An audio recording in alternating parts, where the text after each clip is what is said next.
Hello and welcome back to Up the Gut with your host Brandon Girthy Higgins and David Big Sexy Lopes over there. He's back to Lopes and not Sure. Lopez because that mustache is back. Congratulations. Welcome back to the Oh, full sexiness. thank you.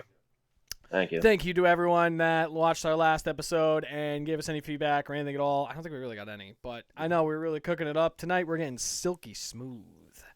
Getting it going. Yeah, I'm glad to see that you're at least somewhat fully closed today. You know what? Maybe one of these episodes we'll do a Mhm. full-blown gut episode where you get to see our guts. I don't know if the world's ready for that, Oof. but that is a nice shirt. Do they make it for men? They don't. That's why I got the Ah, girls large. Uh, mm, the but it looks the good on me. beefy It really line. shows I off gotcha. my robust chest. Oh, There you you go. don't leave nothing to There you imagination. go. I'll tell you that. Look at that. Look at that. That's hot. That's hot. I'm just wearing my ancient astronaut theorist say yes shirt. Aliens, Aliens. aliens. All right, Oh. we're gonna start with our yell at Mel. Mine is plain and Mhm. simple. We're gonna start with fuck Mel Kiper Jr. and then Always. just because always, and then two. It's been talked about the entire season, and it's crucial time that they start picking up their shit and the refs start getting fucking better. Because I am tired of their shitty calls, and I'm tired of them being soft bitches. And soft bitches. I'm talking about the Colts game where they ejected Alec Pierce because that ref had a fucking bet on him to go on his under or something because the softest Mm-hmm. contact ever, and the ref made the contact with Pierce as Yep. he's looking the other way, and he throws the flag and kicks him out. Stop being a fucking pussy. Stop being a bitch, Mm-hmm. and call these fucking games right. This ain't your 15 minutes of fame. You don't matter. Your whole entire purpose of being Right. there is to call the game how it's supposed to be. Call how you're supposed to be. Don't make contact with the players and blame them. That's a power move. It's a bunch of bullshit. These are the playoffs. Mhm. These games matter the most. Don't make it about you. Make it about the players, because that's what fucking matters. And Agreed. my parlays. Make it about my parlays, because that matters more too. So that's all I got for that. And you know the worst part about that was the rules expert came on. I forget which idiot it was, but he came on and said that foul is up to the discretion of the referee. The flag, yes, but they could say, you know what, it was incidental or it was just a fight Oh and I yeah. got bumped into this, that, and the other thing. There really wasn't anything. He wasn't coming after me. He wasn't trying to hurt me. No. It's just going to be the flag. It's going to be the 15 yards, and that's it. No, this referee, this soft bitch ass motherfucker, decided he was going to kick him out of the game, the last game of the season. Yeah, makes After total sense. Fuck after he him. was having a monster game and killing the Oh, Texans absolutely. secondary, he was making them Oh look yeah. like a bunch of bitches, like that ref is. Mm-hmm. Because I mean, he had to have a bet on that game. I'd be investigating him like a motherfucker because that was Oh, bad. absolutely. He acts like he's a Michigan player Mm-hmm. and he headbutted him in the face. That's crazy. Mm. Well, my yellow mail is something similar to the Colts. The lovely lady behind right here. This one right here. I'm mad at you. You had the opportunity to fire Chris Ballard and Shane Steichen. Now, if you kept Steichen, I wouldn't be upset. I also wouldn't be mad if you fired him because I think you need a whole reason. Ballard needed to go years ago. The fingerprint of him on this roster of being cheap and having mediocre drafts is why they're a mediocre team, mediocre franchise. Now, just imagine for a second if she did fire both of them. We're now looking for a GM. We're now looking for a head coach. Not saying that he would have taken it, but one of the coaches that just got fired just came from a team that relied heavily on the run and good defense. Do you know what coach I'm talking about? It's me, but John Harbaugh comes in a close second. So That's you if you were available, I'm of very course, but you're available. not. I'm very available for any GM jobs and head coaching jobs. I Mm-hmm. will not be a coordinator because I am above that. But I will be your Boom. GM. If I am your GM, I guarantee a Super Bowl within 4 years. Calling it. I don't give a shit what no one That says. would have been People yeah. could say this. I absolutely 1,000,000% guarantee it 4 years, we have a Super Bowl. Whatever team it is. Even if it's the fucking Yes. Browns. I don't even care. If it's the Giants, Wow. I will take them to a Super Bowl in 4 or 5 Now years. that's We will get to a Super let's Bowl. come back to earth a Even little the bit on Raiders. 4 years. I need 4 years, and you give me 90% control. And we will be a Super Bowl team in 4 years. Guaranteed. Well, unfortunately, she didn't give you control. It's still with Ballard. No. It's going to be another year of the Colts beating who they should beat, losing who they're supposed to lose to, probably missing the playoffs again, and then you're going to fire both of them. And when the coaching pool is dried up, then you're going to go sign the hottest new coordinator and just hope for the best, I guess. I don't know. You had your chance. You had your chance. You could have had all of this. Amen. But she didn't want to ruin our schedule with up the gut. So that's true. Neither does Jerry Jones. I'm still waiting for that call from him. That's crazy.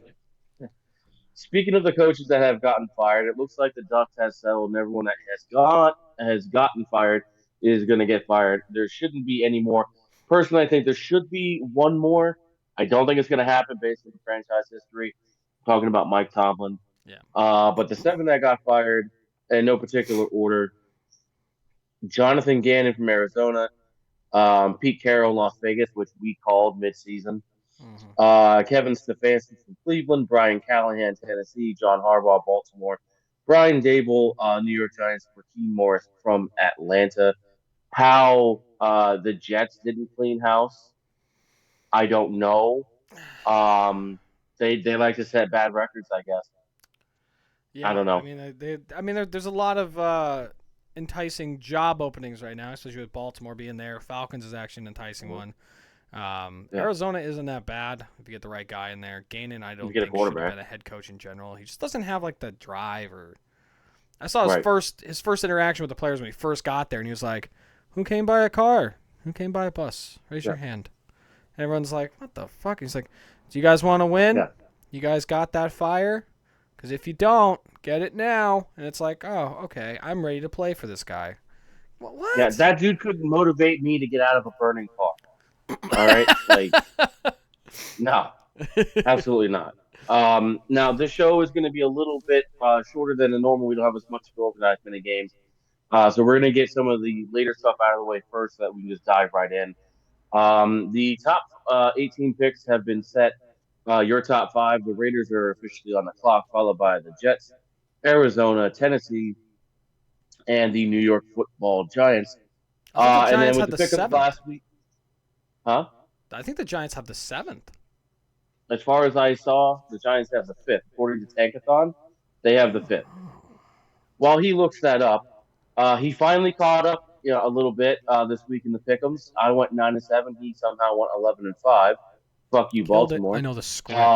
Listen. It would have been better if I fucking knew that the Packers were going to start their third string fucking players and McCarthy was fucking playing for the Vikings, because I would have picked the Vikings. I would not have picked the Packers in any facet of any fucking point at all. If I knew that information when we made these fucking picks, I would have never made that fucking pick. But you have the script. You must have skipped that line. I skipped the part where the fucking players decided, "Oh, Jordan Love passed concussion protocol. Get on the fucking bench. Get out there. We just picked you off the fucking practice squad. You're gonna start for us this week." What the fuck, dude? So he went 11-5. I went 9-7. Overall records: 165, 105, and 1 for this guy. 158, 113, and 1 for that guy. He's still got time to catch up. It's just not a lot. And the Giants do have the 5th pick. Yeah, I don't know why I saw that they had the 7th. I think something. Yeah. Whatever. They end up with the 5th, though. That's fine. They fucked themselves out of the 1st by winning the last 2 games. Oh, 100%. Typical Giants. I can see the sadness in your eyes. Yeah. All right. Like you said, we're going to get some stuff out of the way in the beginning. So I'm going to do some fun news after we just got the depressing news of all the coaches being fired. Oh, speaking of a coach being fired, Matt Eberflus got fired. Bye-bye. Cue the balloons. Bye-bye. Get the strippers out. Male strippers, obviously. That's what I'm talking about, baby. Anyways, some fun Did you see news. what Jerry Jones said? What? The reporter asked him if Schottenheimer's going to have any say in who the defensive coordinator is. He kind of like looked down his glasses a little bit and says, "Nobody picks my coaches but me." He's an idiot. Fuck. This is why I need to be fucking GM. Get the hell. Well, he did a really bad job of picking Eberflus, so maybe he should take someone else's opinions into fucking matter, because that did not work, and he should have been fired halfway through the season. If they fired him halfway through the season, they might have been able to save the season, honestly. Oh, 100%. Because because you couldn't go any worse. They had the worst defense. If you improved it by 10 spots and you had like the 22nd worst defense, you'd be in the playoffs. Because you just needed, you would have won different games. You would have won more games. It was ridiculous. So some fun news. Myles Garrett is our new sack leader of the NFL. He broke the record, 23 sacks. Congratulations. Michael Strahan decided to come out and said, you can't compare those stats because he had 17 instead of 16 games. Well, Strahan, let me tell you this. Strahan took 567 snaps to get that record. TJ Watt took 616 snaps to get that record. How many snaps did Myles Garrett take? 437. 437. He had 130 less snaps than Strahan. He broke his record. I don't want to hear shit about the goddamn how many games he played, because he played probably 3 less games than Strahan played in snap-wise. I don't want to hear it. And I'll say this one thing. Giant fans, shut the fuck up. They're on social media crying, oh, Joe Burrow laid down for it. It doesn't count. None of you motherfuckers remember Brett Favre all of a sudden running off to his right, Strahan being unblocked, and then Brett Favre decided he was going to curl up into a ball. Do the same you thing telling Burrow me did? he didn't lay down? Yeah. Yeah, fuck that. Joe Burrow, year in, year out, gets smacked around by Myles Garrett. He knows when it's time to get down so that he doesn't get broken by this dude. Yeah. Okay? Yeah. So please shut the fuck up, New York that's a bunch of bullshit. I don't want to hear anything. Strahan, well, technically would be number 2 above TJ Watt if you go by snaps, but it wouldn't matter. I mean, he had 130 less snaps than Strahan did, and he broke the record. I don't want to hear shit about how many games he played. Well, you know what? Technically, by snap-wise, he played like 3 less games, 2 less games than you did. I don't want to hear anything. So, but we have some fun Jets news. They broke an unbreakable record, guys. 0 interceptions in an entire season. No one else could ever do worse. Congratulations. Yeah. That was so good, so good. So good that they did not clean house or fire anyone. That's amazing. Right. Yeah, they're building. Defensive-minded head coach. Oh, great, Yeah. great. Good job, Aaron Glenn. You suck. Speaking of the Jets. So some more fun news. What do myself, yourself, and everybody in the secondary of the Jets have in common? We all have the same amount of interceptions on the season. Pick a pass off this year. Where's my check? I need my game check. Here we go. I need my game. You'll take a little fun trophy though, with a big old 0 on it. Speaking of the Jets, Garrett Wilson finished the season leading in receiving yards and receiving touchdowns. 395 receiving yards and 4 receiving touchdowns was good enough to lead the Jets. He didn't play since mid-October. Congratulations, Garrett Wilson! You're the best player on the shittiest team. Congratulations. Holy shit. As of this recording, mid-October is about 3 months ago. Woo! And they just had their last game last Sunday. Just saying. Speaking of another wide receiver, actually good news, Devontae Adams is the first player ever to lead the NFL in 3 times in receiving touchdowns for a season with 3 different franchises. Packers, Raiders, and now the Rams. He also didn't play like the last 3 or 4 games, and he led them with 14, which I'm surprising that's only 14. I feel like the passing way it is now, I feel like it'd be more, but 14 was good enough. Well, I mean, a lot of teams are starting to play that too high safety to cut down on the big bombs. So now you got to work, and as soon as people get to the goal line, they just want to run the ball. Yeah, tush push. So, tush push. Last bit of fun news right here is about this man behind me. All right? Christian McCaffrey. He is the only running back in NFL history with 3 100-plus yard receptions in a season. The rest of the NFL, in the entire history of the NFL, has 4. He is one behind the entire NFL history of having the record all to himself or tying it. You know, Strahan would hate that if he tied it. But 102 receptions on the season. He got his mark. He now has 3 total his entire career. Yeah. Congratulations, McCaffrey. Amen. Hey, can you believe there's idiots out there that saying that unless he wins the championship, he's not a first ballot Hall of Famer? Get the fuck out of here. Just get the fuck out of here. This dude's insane. Just shut the fuck up. You have lost your opinion. Absolutely insane. All right. Do you want to get into our player awards before we get into our games? Yeah, that sounds like a good transition. Okay, cool. My MVP is Matt Stafford. I was between Drake May and Matt Stafford, like everyone is. I can't give it to. I can't give it to May. May did get the first seed or whatever, but he got to play the Jets twice a year. I mean, the Rams got to play Cardinals twice a Like the year. Dolphins. I think Stafford really is a driving force of that team. Stafford's my MVP. Yeah. Yeah, no, I have Stafford as well. I was actually down between him and Darnold. Um, I mean, Darnold does have he does have The first the seed. top seed Yeah. in the NFC. Um, and I'm pretty sure Darnold won the head to head against Stafford. I try to base my MVP the way I feel as though an MVP should be held to. If you were to remove that person from the team, just take them away completely, how does that team fare? So if you take Darnold off of Seattle, Seattle's offense goes to shit, even though they still have some pieces and they have really good defense. And if you take Stafford off of the Rams, the fallback is Jimmy Garoppolo. So if I give you the option, your starting quarterback went down.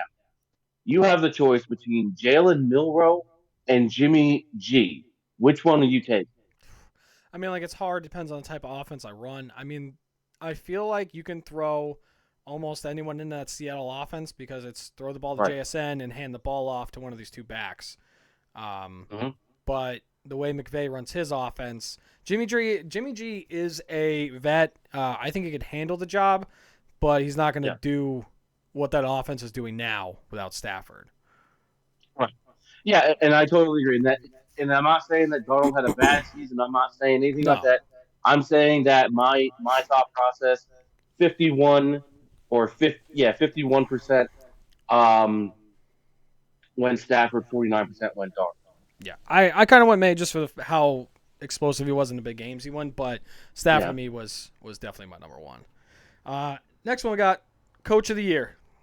I was down to two between Vrabel and Shanahan, and honestly, I'm giving it to Shanahan because they had Mhm. like 500 people go down, and they were one game away from being the first seed, and they're in the playoffs. I mean, like they don't have half their Yeah. defense, half their offense was gone half the year. They didn't have Ayuk all year. So they're running with Jennings as their number one, which I hate, but Mhm. you're getting it done. You got to give it to Shanahan with how well he coached his team and got them through all the adversity and got them to where they were. Because most teams would have just like, oh, we lost Bosa, we lost Warner. Oh my God, what are we doing? Trent Williams is always hurt. Oh my God, Purdy's down, Pearsall's down, Kittle's down. What are we gonna do? McCaffrey's a little banged up. We keep using him. Oh my God, what are we gonna do? He's just like, all right, we'll figure it out. And they went on to win what 12 games with half their team. So. So I agree with everything you said. Um, I'm going a different direction. I'm going Liam Cohen. Mm. It's it's the Jacksonville Jaguars. Since the '90s, they haven't been when they first got there with Coughlin. In the movie Draft Day, they were portrayed as the one with the doofy fucking GM that traded away his picks. You know what I mean? Like they're not quite Cleveland doofy, but it's Jacksonville we're talking about. So you're talking about Liam Cohen is coming in, first time head coach. Things are really, really Duval. rough in the beginning of the season. He has the Duval, Duval. and then he's visibly arguing with Trevor Lawrence on the sideline during games. I understand they played in the South, and the South wasn't exactly the NFC West, but this is Jacksonville we're talking about. This San Francisco has been a contender for a few years. Yes, they got hit mad hard with injuries. Yes, their division was impossible to navigate, and they did really well. To me, first time head coach, new system. Jacksonville dethroning Houston as the power in the South, and it wasn't like they had just squeaked by in some of these games either. They were putting points up in these games.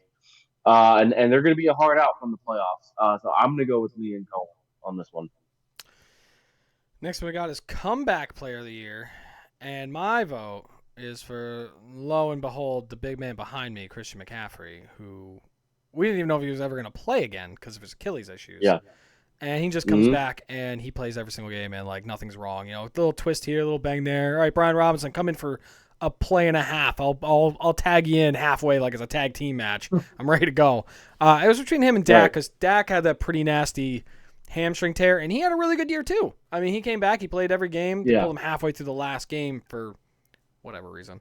But he had a really good year. It wasn't his fault that the Cowboys lost, and you can't really say that too much. His play doesn't back up their record, which is great to see. Hopefully he does it again next year. But this man right here, my vote for goes to Christian McCaffrey.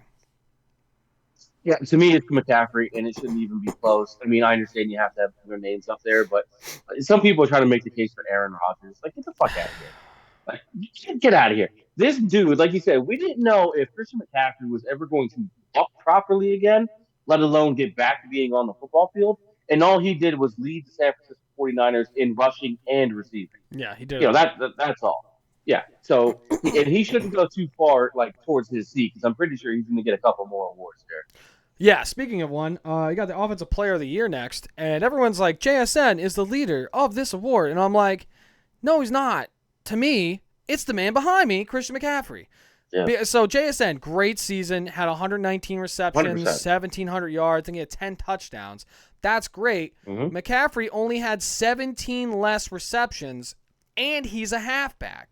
So McCaffrey had 102 receptions, 900-something yards receiving, and I think like 4 or 5 touchdowns, on top of the 1,200 yards rushing he had, and like the 10 touchdowns rushing he had. So he ran the ball. He almost had 1,000 yards receiving on top of 1,000 yards rushing. The man had, 2,100 all-purpose yards, almost 2,200 all-purpose yards. Mm-hmm. After coming back from not playing at all, and everyone's like, is he ever going to play again? I don't know. This is pretty serious. He's going over to Germany to get his Achilles checked. I would give it to McCaffrey. He's offensive player. JSN had a great season. That's amazing. I'd still give it to McCaffrey. I'd have to. It's unfortunate. I love my Buckeyes, always JSN. But he unfortunately lives in the time of Christian McCaffrey. Yes, JSN had a great season, like you said. But I'm looking at this here. McCaffrey had 113 touches for over 2,100 yards and 17 touchdowns. Coming back from what we had just talked about with his Achilles, how do you? I just go back to, if I take JSN off the offense of Seattle, that's a huge blow, like a really big blow. But they can still hand it off to Kenneth Walker, Zach Charbonnet. They have some other exciting young receivers. Cooper Kupp was there. It wouldn't have been explosive, but they could have made it work. You take Christian McCaffrey, if he goes down, it's curtains. It's done. So it can't be anybody other than McCaffrey.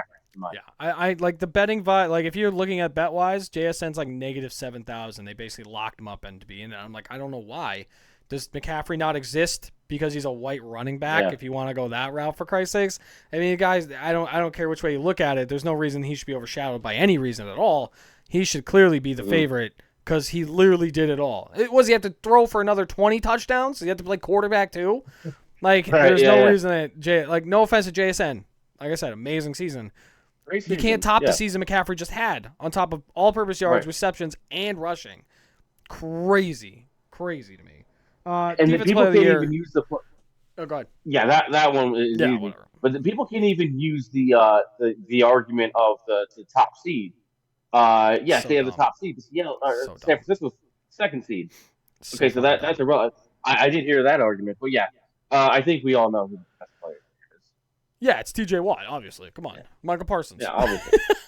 Yeah, Myles Garrett. I mean, like, whatever. It's Myles Garrett. I don't care. I don't care what everyone says. It's Myles Garrett. So, congratulations, Myles Garrett. Congrats. You better dust off part of that mantle and make room for another trophy. Like, Jesus. Offensive Rookie of the Year. I know where you're going. It's going to annoy me. I had a couple guys, but I just feel like the two guys that I had on top, I had 3 guys total for this, but 2 of them I don't feel played enough for it, so I'm going to go Tet McMillan. Played every game, had over 1,000 yards receiving. I like Tyler Shuck. He only played half the year. He had great season. That's awesome. Jackson Dart, great season. Missed some games in the beginning because the Giants are the Giants and the concussions and everything. didn't play a full season. Tevin Balin played a full season, over 1,000 yards receiving, had a great season. Was that guy that they had to worry about whenever Young realized he has a 7-foot guy to throw it to. Was a difference maker in some games, making big plays. I feel like he kind of deserves it on that one. So 100%. And you know what? I thought you were going to go with Shook.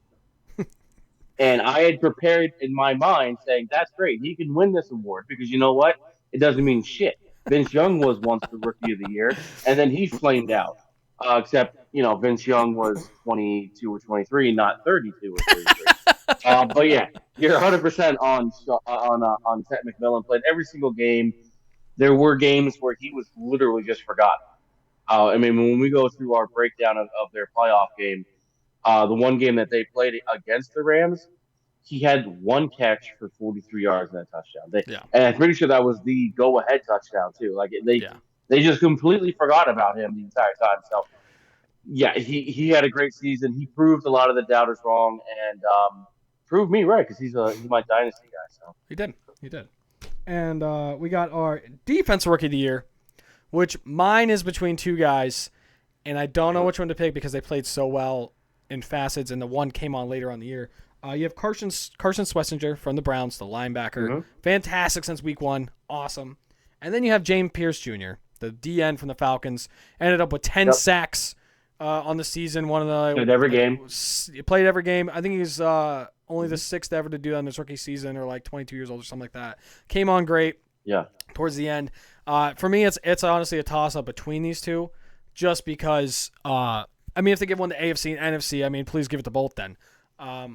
If you're going to go consistency-wise the entire season, you go Schlesinger, just because he played every game, was the heart and soul of that defense, really kept them in control as a rookie, played the middle of the defense, green on the helmet and everything like that. But I think towards the end of the season, I think Pierce really caught up to him. So this one to me, I don't actually know. I mean Schlesinger. So, I guess if you go overall wise. So I think this is one of the few that we'll disagree on. I'm not saying Schlesinger is not a good linebacker. I'm not saying that he wasn't the general out there directing traffic. What I'm saying is, for the record, James Pierce Jr. is my defensive rookie MVP, and Jeremy Green, ESPN Asshole, made a very, very good point, and it kind of just sealed this one for me anyway. Schlesinger plays behind Myles Garrett and Mason Graham. Yeah. And you know what I mean? So how good of a linebacker do you have to be be playing behind the defensive MVP? Hold on. Kenneth Murray plays behind Quinnen Williams, Kenny Clark, and Ozzie Oduze. Anyways, Kenneth Murray plays behind these guys. I don't want to hear that, he plays behind Mason Graham and Miles. Because honestly, apparently it doesn't fucking matter who the hell you play behind if you're retarded. And Kenneth Murray is retarded. If Carson you still got to make the read. If Schlesinger had no hands and gout, I would still take him over Kenneth Murray. Okay. So that Kenneth Murray would not have gotten playing time he did if it wasn't for your ex defensive coordinator. Dude, so. If I was the GM, I would have cut him. I was like, you're off. Yeah. Get out of here. Physically cut him. Like, honestly, I'm going to keep stabbing you until you're in the parking lot. Yeah, get the fuck off my team. If I was a GM, I would have stepped in and be like, Eberflus, either you don't play Murray or you're gone now.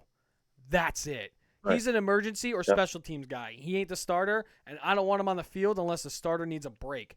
That's it. I don't care how you feel. You have two options. It's either you're gone or he's on the bench. That's all you got.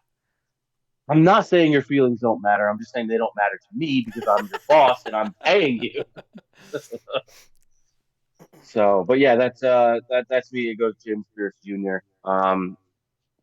Double-digit sacks, played every game. The defense wasn't exactly, a stalwart defense or anything like that. So, I'll go James Pierce Jr. Yeah, he picked it up towards later in the season, which is nice. Do you have any other ones you want to do? I just have my most disappointing team and my most surprising team. To me, disappointing. For as many people that bet on them and as highly thought of as they were with their tenured head coach, to miss the playoffs completely, Baltimore, you have to be the most disappointing team. I can't think of a team that had such high expectations to flounder like they did. The Chiefs, before Uh, Mahomes went down, they were super disappointed. They were knocked out of the playoffs before Mahomes went down. they were, but I don't know because I mean, like they were on the down slope anyway. Like they were still they're always They going were to be just like in the that team, Super Bowl. right? But then there's that Super Bowl slump that everybody gets, and like Yeah. the loser of the Super Bowl only makes the playoffs what like 20% of the time. Yeah, but So it's for them to go still back to back, I'd still say they're my most disappointing because I would see if yeah, I see if Mahomes went down and then they missed the playoffs, but they missed the playoffs with Mahomes. Mahomes was in there and mm-hmm. they still missed the playoffs. So that to me, I'd say that's my most disappointing team. I got you. Now the surprising, I'm a little stuck on. I don't want to take the low hanging fruit, but I kind of feel like it gives them a little bit of an edge of where they were last year. The runner up for me would be Denver. The low hanging fruit, and to me, the easier one would be New England. Fourth overall pick, new head coach. Um, they were getting killed in the offseason for taking Will Campbell and his T Rex arm, say that he's going to be like a disaster at left tackle. And, people thought that they would be better and had a chance to make the playoffs, but not that they were going to win the division, be like a 2 seed or whatever they are. So that's why it's a little low hanging fruit, but I give props to Denver as well. I would say my most surprising team would be one of the shittiest teams in the playoffs, which would be the Panthers, considering they. I don't think anyone. I think I just picked them on a whim. If we go back, I think I picked them on a whim. I didn't think they were actually going to make it, but it was like for me the most surprising because you had the Bucks in there, you had the Falcons in there, which were building. You had the Saints, but the Saints or whatever. So for me, I figured they would finish like third because they still had Young and they were trying to move forward Young, and I was like, Young isn't it. I still don't think Young is it, but he's playing better than anyone expected. Ted McMillan made a huge impact for him. The defense played a lot better than people thought they would, especially me. I know how they made it into the playoffs, but just for the fact of they made it into the playoffs, that's pretty surprising to me. So I mean, also my second one would be probably the Jaguars for almost the same reason that you picked the Patriots. New head coach. Travis Hunter goes down. They're left with Brian Thomas, who doesn't know how to play wide receiver anymore. Their leading receiver this year ended up being Parker Washington, who is a huge advantage for them this year. And the defense playing really well, especially with Hines. It's Hines Allen or Allen Hines. It's Josh Allen Hines. Yeah, it's Allen Hines. Yeah, I forgot. He got married and took her name. Yeah, he's been coming on huge for them and everything. So I feel like they would be my second one, but I'd go Panthers as my most surprising. All right, now let's get into the nitty gritty. Do the gritty. We got two teams on a bye this week. We got the Seattle Seahawks and the Denver Broncos. Each got the first seed. The Seahawks, last time that they had a first-round bye was in 2014. They got the first seed, and the last time they got the first seed was in 2013. You know what else happened in 2013? What's that? We named a new pope. Well, the Broncos haven't had the first-round bye since 2015 when they won the Super Bowl with Peyton Manning. So this is good for them. Moving on up. It's a nice little playoff change. All the other bullshit going on. Hells yeah.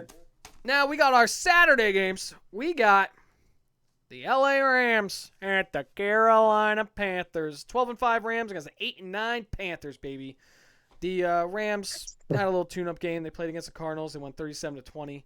And then the Panthers coming off that loss, 16-14, which didn't seem to matter because the Atlanta Falcons helped them get into the playoffs. Yeah. It was a great time for the tune-up game for the Rams. Get your offense flowing, get Stafford flowing. Don't make any mistakes. Just kind of fine-tune everything. It was good for them. Devontae Adams is looking to be back this week, so that offense is going to get even better having him back. The receiving touchdown leader in the NFL is back with them. And then the Panthers, they got to send the Falcons a thank you basket, maybe an edible arrangements or something. Thank them for getting them into the playoffs with that win against the Saints. They also need to learn how to run the ball in rain games. if they run into this in the playoffs in an open stadium, if it happens to be raining, because they threw it 35 times, maybe you should run the ball a bit more there, especially if it's raining for this game. I don't think they should be hosting a playoff game. They won the division. No. Congrats, you should make it in for doing that, but you shouldn't be able to host if you're 8-9. So I don't like that too well. You want to go over a couple things that I'm gonna get into stat wise? Yeah, I didn't report anything from week 18. Week 18 was a glorified preseason games. Like it just, so I have their yearly stats. The one thing I'll get into is that we have seen this game before. Happened November 30th in Carolina. So they've made this trip. They've played there. Yeah, Carolina won that game 31-28. And from that game, Stafford threw 2 touchdowns, 243 yards, threw 2 picks. Blake Corum was the Rams' leading rusher with 81 yards. Xavier Smith led them in receiving yards at 82 yards. But this is the game that Devontae Adams had 4 catches and 2 touchdowns. Yeah. And then, yes, this is the game where Bryce Young didn't turn the ball over. Chuba Hubbard led them in rushing. And Ted McMillan was completely forgotten about until his only catch went for the go-ahead touchdown. Yeah. So, I mean, like that. I think the script's going to change a little for this game. That one was a shocker for me that they did win that one. I mean, they played great, but with this game, you have 2 teams. The Rams have a point differential of plus 172. The Panthers have a point differential of negative 69. Right there, that's not a good start. No, that's a horrible start. With the Rams, they like to pass a little bit more. They're 57% to 43% to the run, and the Panthers like to pass more, 54% to 46%. What you're going to see with, I bring up this with every other team too as well, is it's pretty close to that 50-50 with a lot of these teams, except for the Steelers. I don't know, whatever it is, what's going on with there. But everyone's back to that 50-50. The teams that are up there in like the 60s and stuff like that and higher, they're not in the playoffs. I don't think any of those are in the playoffs. The guy who's the highest passing, the Cardinals, are definitely not in the playoffs. So I like to preach that 50-50, even though I like to pass the ball a lot. If I play like sports or like Madden or coach or whatever, I'm a very big pass the ball, get the ball down the field, get in the air. But that 50-50 is what really keeps you winning games, as you can see. Do you know what's going on with Pittsburgh? Arthur Smith. So that's fair enough.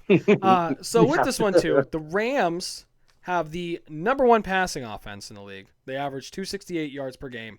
And the Panthers have the 15th best pass defense, only giving up 204 yards per game. I think Stafford wins this matchup right here. They're going to be able to pass it. Even if he does make a mistake, he throws like 1 or 2 interceptions, they're not going to stop passing the ball. He's going to get his yards. He's going to get 250-plus passing. He's got the weapons to do it, especially with Adams being back. Now, the Panthers have the 26th best passing team. Even though they like to pass 54% of the time, they only average 179 yards per game passing. And the Rams have the 19th best passing defense, averaging 217 yards per game. So Young has a chance here, get up there to about the 200s. If he doesn't forget about Ted McMillan, they could get that 54% of the passing ratio going, which they might need with this defensive front with the Rams. Now, with the Rams, they have the 7th best rushing offense as well, where they average 127 yards per game. So both of those are in the top 10 offense. They got a top 10 offense. Mm-hmm. That's great. Unfortunately, the Panthers have the 20th rush defense, giving up 123 yards per game. So if you're averaging that out, the Rams should be able to hit their mark of 120 to 130 yards in this game on the ground between Williams, Corum, whoever else, trick plays or anything like that. And then the Panthers have the 19th best rushing offense with 116 yards per game. It's crazy that the 7th and 19th are only divided by 11 yards right there. But the Rams also have the 7th best rush defense, giving up I think I got the one wrong there because I think I used that same thing. But I just don't think it equals out for them. Those numbers right there don't tell well for the Panthers matchup-wise. Yeah, they won the matchup earlier in the year. To me, that was a shocker. The real thing is the pressure needs to be there for the Rams. If you put pressure on Williams, they get to him. It's going to be an easy game for him. It doesn't matter that it's West Coast, East Coast. They're going over there. The Rams went from New York over to Ireland or whatever and just kick the shit out of the I think it was the Jags or whatever during that game. I'm sure the Rams are already in Carolina, so They they're might be. I mean, already it yeah. doesn't even matter. If they want to have a chance, the Panthers, I feel like they got to control the game on the ground, get away from that 54% of passing because you got to keep Stafford on offense off the field. If you keep Stafford off the field, you limit the opportunities for him to torch you, them to control the game, fast or slow, letting them dictate how this game's going to go. When you're the Panthers, yeah, you're the home team. That's great. You're not the caliber of the Rams to me. Uh, Mm-hmm. and especially with the Rams having Adams back, you don't have to worry about only Nakua. Right. You got to worry about Adams. And if you leave Adams one-on-one, Mm-hmm. the separation he gets between those DBs is the reason why they swapped him out for Cooper Kupp. Yeah, they're like the same age, but Adams gets that separation like there's no tomorrow.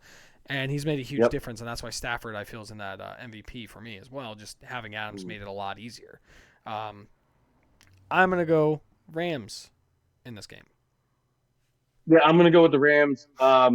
Carolina's a nice story, but it took somebody else winning a game for them to back their way in. They won like the 19th tiebreaker, whatever it was, to win the South. With 8 and 9 record. They're definitely leaps and bounds better than they were just a year ago. But I don't think they're win a playoff game and become one of the elite eight. So I'm going to go with the Rams. Awesome. Our other Saturday night game is round 3. Green Yeah, I don't Bay know if this is Packers gonna and be the a game. Chicago Bears. Third time around, baby. Third time's a charm. We're going to figure it out. They split the series 1-1 Rubber during the match. season. The Bears Mm-hmm. lost to Malik Wilson. Willis. They lost to Malik Willis. Mm-hmm. Congratulations. You're a bunch of Yep. idiots.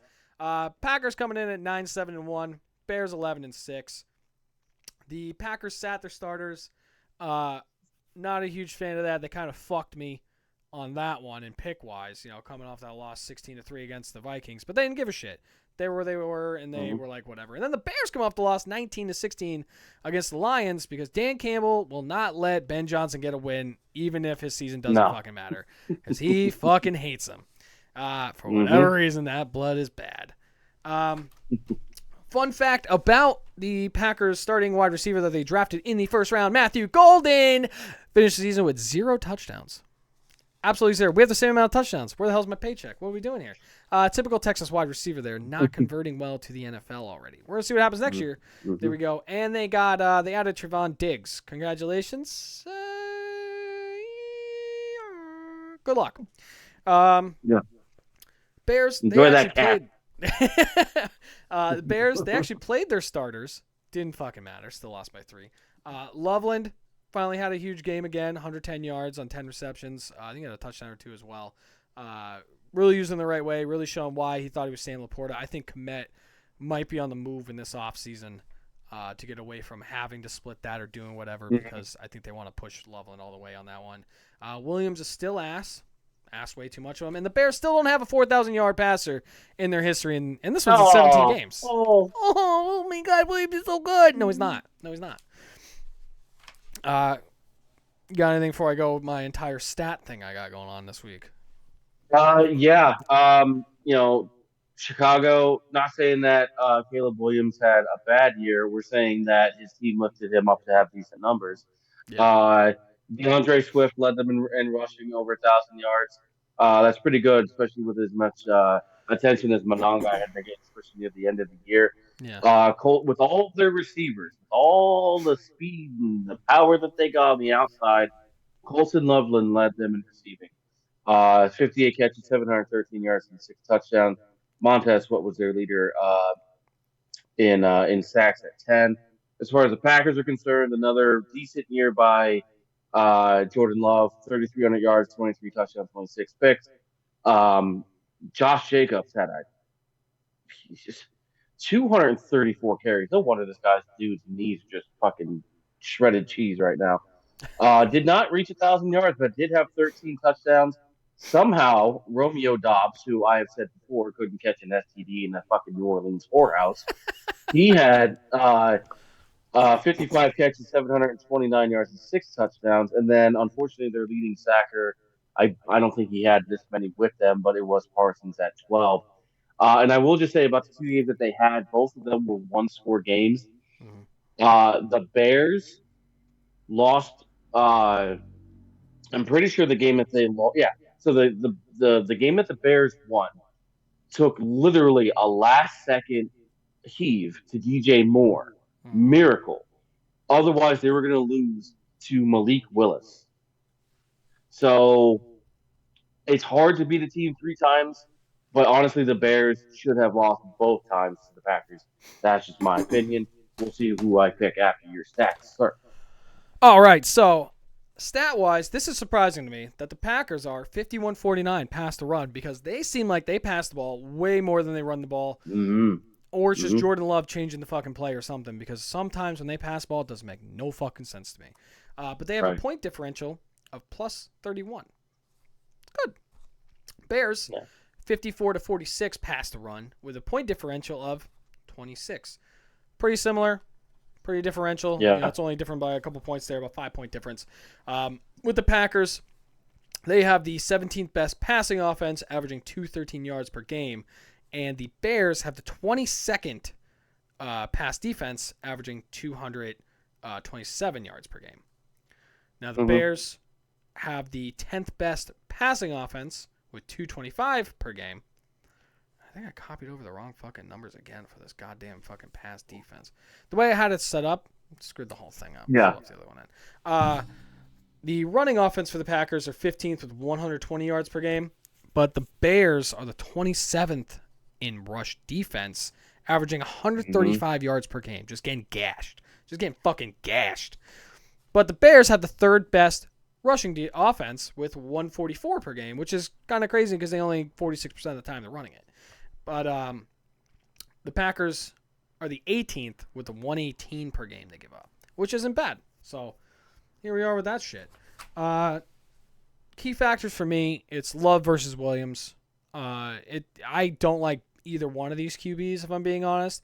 I think Williams is a Right. lot more overrated than Love is. Love has at least won games. I'm just not a huge fan of Love. I don't love Love. So there's that. But I don't like Williams more because Williams thinks he's way better, and people think Williams is way better than what he actually is. And I'm tired of it. Is Jacobs healthy enough in this game? If he is, I mean, you got to use him right. Hopefully, having that week off, with the whole knee thing, kind of helped him. Because if Mm-hmm. they have him in this game and you're going against a rush defense that gives up 135 yards per game and you could get him going, it's going to be a long fucking day for the Bears. Yeah. Can the Packers get a pass rush? They haven't really been able to do that. Ever since Parsons went They're down, gonna have to. they got to Yeah. figure something They're out. gonna have They to got to do create some one. blitzes. They got to bring up some Yeah. loops. They got to figure out a way to get to the QB. They got rid of Kenny Clark for Parsons. Parsons is gone, so they don't have Clark either. They got to figure out a way to use these guys. Hopefully that week off, they're like, fuck this game, we don't care. Let's figure out a pass rush with the players we are going to use and put Right. all the thing into that. And the Bears defense is going to be boom or bust. I think it's going to be bust, and I'm going to go Packers. Yeah, I'm gonna go Bears on this one just because I don't. I kind of feel like yes, they did lose to the Lions, um, but the momentum that they had after beating the Packers, I think gave them a little bit of belief that they can beat them. I don't necessarily trust Green Bay's offensive line to hold up against Chicago's pass rush. You're 100% right about pounding the ball and just playing good defense. That's what you got to do in the playoffs to win. If I was LaFleur, first off, you punt when it's 4th and 4 from your own 38. That's one thing. You fuck. Um, Now, if I'm LaFleur and I know that Jacob's knee is just torn to shit and we need him if we're gonna make a serious run at a Super Bowl, I'm gonna be honest. I might try to split this 50-50 with him and Wilson. I might give Wilson the lion's share in between the 20s. And as long as that is working, as long as he's effective, I would do that. Not saying you completely leave Jacobs out of it, but I think it'd be like a 2-to-1 ratio. But then once you get inside the 20s, once you get in the money zone, you put Jacobs in. And then he'll be fresh. His knee won't be taken so much abuse. Do you think his knee is that torn up? I think he's going to. There's a couple of guys that I trust who are really, really smart No, who his knee's tell, fucking fine. His knee's fucking fine. Because every time you give me news like this, yeah, yes, it's fucking wrong. hmm Every single fucking time, even especially so about knees. Especially first about off, knees. It's first always off, wrong. I remember Tank Dell to this day. this is That was a this is the horrible same one. guy. The guy that told me this is the same guy that told me that the Colts were going to be signing Matt Stafford, Matt Ryan, 3 days before it happened. Yeah, He that's said, "Hey signing man, you're someone. going to get That's the not quarterback." someone's knee. Yeah, I don't trust you. I don't trust him. listen, that's fine. From what I understand, there is a lot of stuff going on with him going to be requiring some knee surgeries in the off season. Now, it's probably not going to be reconstructive because he's running No, on the fucking thing, right? no. But Might be some scoping or whatever, but scoping, clean some shit up, and maybe tighten some things up if they can. But he's not 100%, nowhere near it. And I think that the more abuse he takes, especially in the playoffs, it's going to be in Chicago. It's going to be in the cold. they're The from Packers Green as a seven Bay. What seed. does the cold matter? I I understand that, but it's still like it's cold. I mean, you and I are in Pennsylvania. We're used to the cold, but it shit still sucks when you go out and you have to go out and shovel it. You know what I mean? Like, oh yeah, oh this shit again. Um, and the fact that they're gonna have to play on the road the entire playoffs, every single one. I'm not saying they're making a Super Bowl. I just say Um, they're going to beat the Bears. uh, I I don't know. I kind of think that I kind of feel like Chicago's got too much momentum and they're playing at home right now. I'm gonna take the Bears to win by a field goal. Okay. Okay. Interest. First different one here, baby. Here we go. Just a little catch up. Yeah, Mm-hmm. let's go Packers. Go Pack go. All right, we got our Sunday games coming up now. Sunday, Sunday, Sunday. We got the Buffalo Bills at the Jacksonville Jaguars. Bills coming in at 12-5. Jaguars coming in at 13-4. Bills coming off a tune-up game. Jaguars coming off a tune-up game. Bills beat the Jets 35-8. Allowed them 0 interceptions, which is perfect. Like we talked before, Trubisky looked like a real QB. 4 touchdown passes, as if he could play for someone like the Bears and be successful. Something like that, yeah. The Bears could use someone like that. Then the Jags, perfect fucking tune-up game against the Titans. Ward went down, made them a little bit easy. T lost confidence running high, especially after that. Parker Washington, like I mentioned before, really emerging as a wide receiver for them. Really just showing that this team can play Travis Hunter solely at corner if they want to, Yeah, that's especially with it. re-signing Jacoby Myers. Brian Thomas not having to be the wide receiver one, I think will make him better because he didn't have to do it last year. Now he doesn't have to do it again. However many years they have Jacoby Myers, that pressure will be off him. I think it'll be better. Strange being there, and then Parker Washington. Damn. Like, honestly, damn. You Parker, haven't even gotten into the running backs yet. I didn't even get into the running backs. You got ETN. I mean, it was like just the weapons that T-Law has. And then if you want to use Hunter when he gets back or whatever, solely, do like Deion Sanders, put him on offense sometimes or whatever, go ahead. But you don't absolutely need to, especially because of the emergence of Parker Washington. I think they're okay. And trading for Jacoby Myers, which was an undervalued trade that people saw, but it really boosted that offense more than people thought it would. They really got a steal. He really didn't want to be a Raider. You can see that. Allen got in for the first play to extend his start record or anything. He played one play, handed off, got off the field. I feel like he maybe should have played a couple more plays, getting rhythm with the offense, because they've had times where they just struggled. Him and the wide receivers on the same page. They're not calling the right plays. They're not doing certain things. And this is one of the games where they need to be on the same page. They might need a Superman Allen in this one. And I think one tune-up game against the Jets would have been okay. It was against the fucking Jets. I think you could have spent a fucking half with your starters in there, keeping them gelled, keeping them good to go. I think sitting players doesn't really work well going into the playoffs. It hasn't historically been a good thing. So, I mean, I agree that maybe play a series. Something. But can you imagine? Can you imagine if the Jets accidentally got through to Josh Allen, hit him wrong, and he twists his ankle? I mean, it's like any game though. Any game that could have happened. Right, I understand that, but you have control. Like, you're already in the playoffs. you pretty much know who you're going to be playing. It's either going to be this team or this team at this team or that team. Yeah. I wouldn't risk it, especially with, like you said, he's going to need to be Superman. So I don't know if I would leave Superman out there to get banged around when I don't Mm. have All right, you go ahead and do your thing before I go into stats here. Gotcha. Joshy Allen, Superman himself, 3,600 yards passing, 25 touchdowns. He had a bunch of shit on the ground. I didn't write it down because I didn't want to.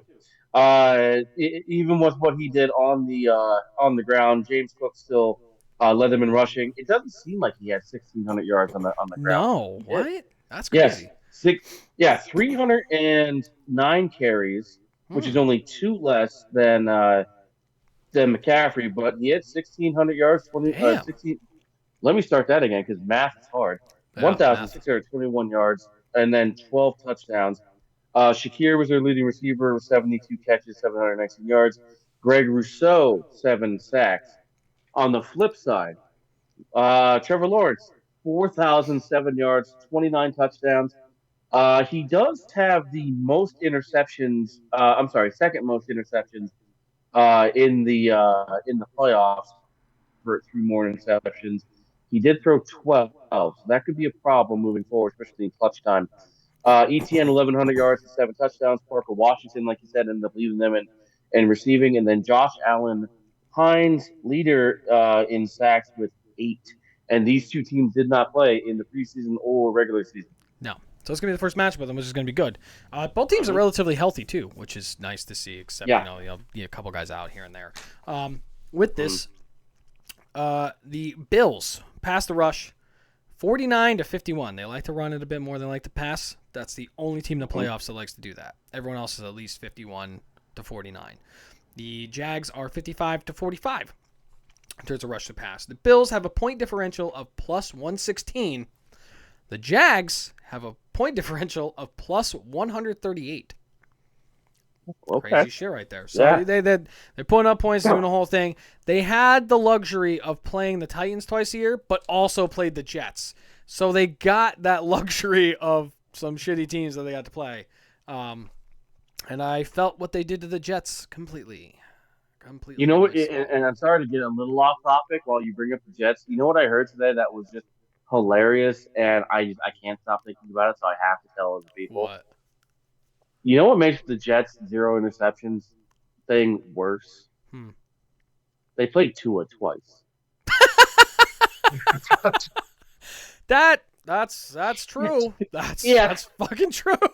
You gotta wake up pretty goddamn early to not do picking that dude off. Like, Jesus Christ. Jesus, you could have anticipated those throws a week ahead of time. They're so fucking flimsy. My God. Yeah. Like, come on. You could have stood there and you could have got the pick, and you didn't. Mm-mm. Horrible. You got to fire your head coach. The defensive minded head coach, and he can't get everybody. Interception. Yeah. With this one, Bills passing offense is 15th, averaging 217 per game, and the Jags pass defense is 20th, averaging 218 per game. So they have a good chance of hitting that average of Josh Allen if he wants to push the ball or anything. Maybe go a little bit above, maybe hit 225-ish, based off like this right here if he needs to throw it a little bit more. But in that range, they're about dead even. The Jags pass offense is 12, averaging 222 yards per game. The Bills passing defense, number one. Large number. Number really? one. Averaging 157 yards per game. Through the air or on the ground? Through the air. They only give up 157 yards per game in the air. Crazy shit. I feel like that's wrong. I thought so too. I was like, there ain't no way. There ain't no way. But here's a counter thing. The Bills have the number one rushing offense, averaging 160 yards per game.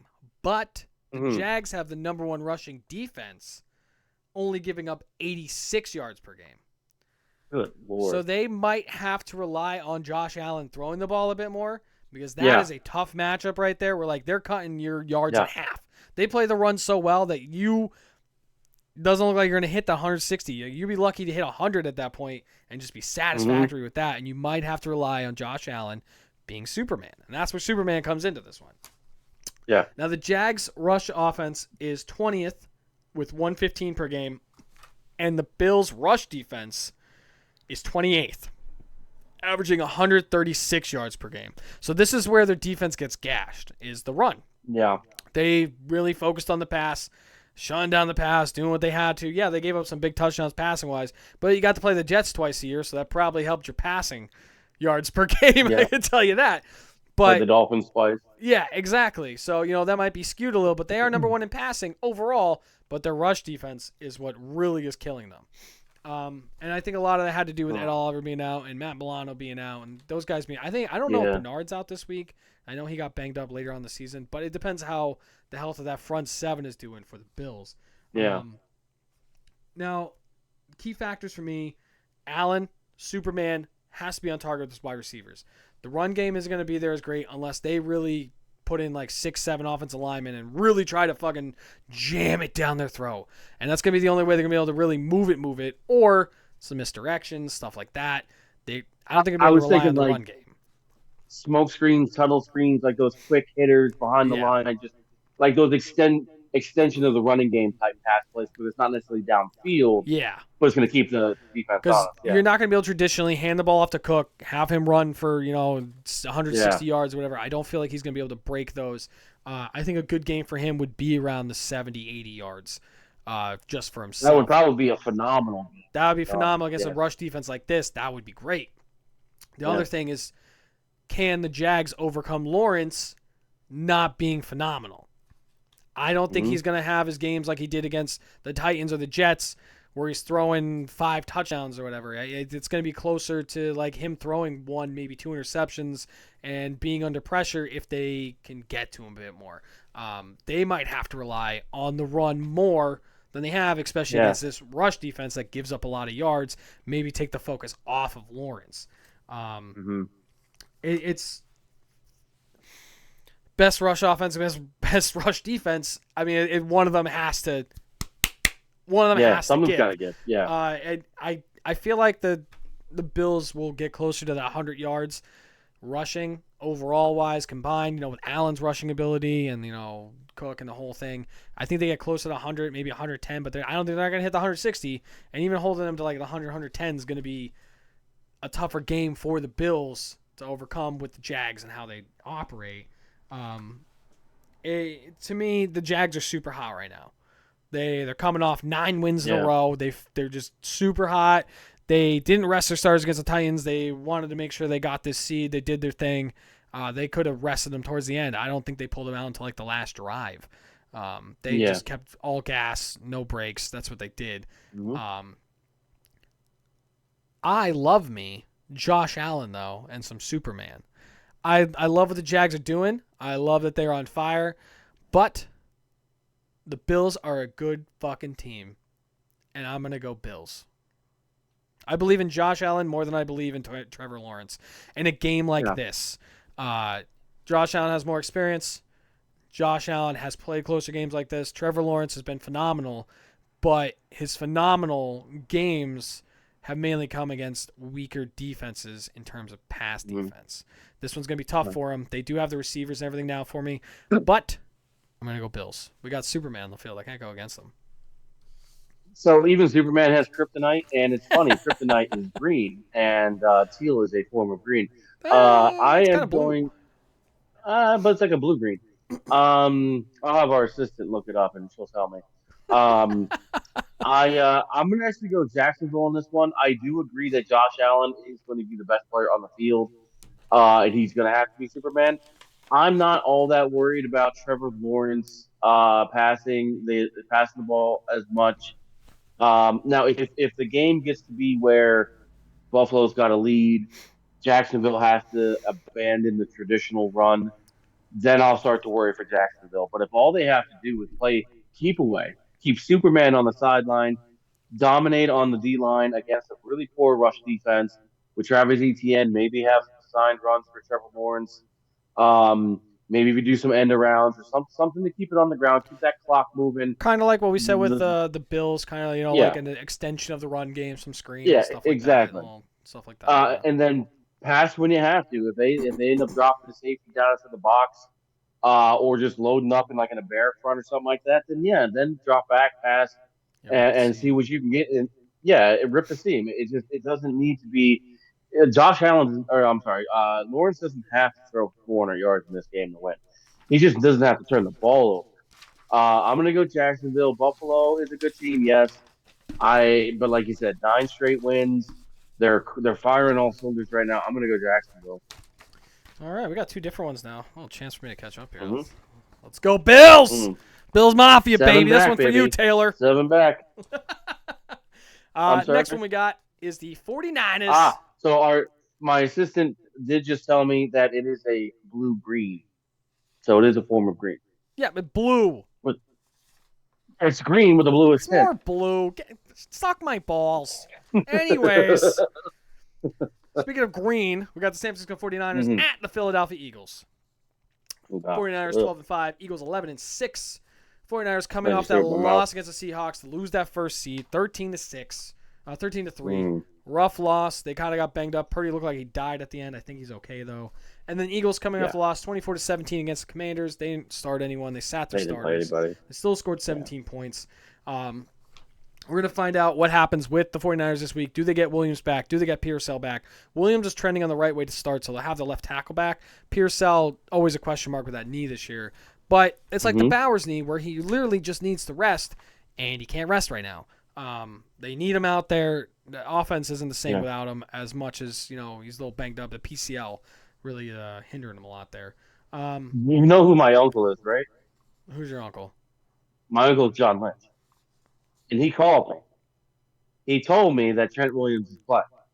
And to be honest with you, if the no matter what happens with San Francisco this year, whether they win it all, if this is their last game, Trent Williams is going to retire. Yeah, he's been.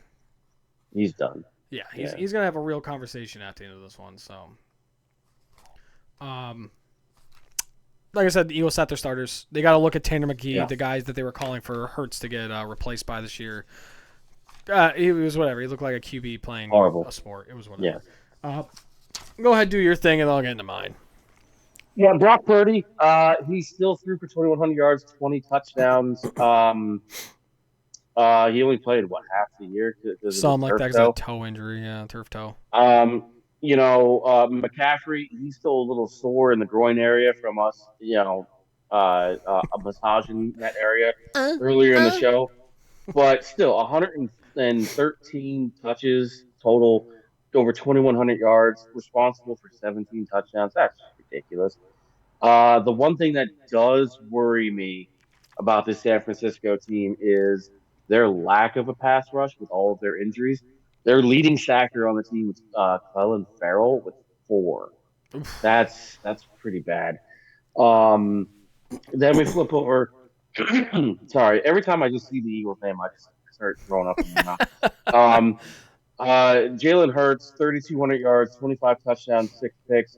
Barkley had a really, really bad year. He only had 1,100 yards rushing, 7 touchdowns.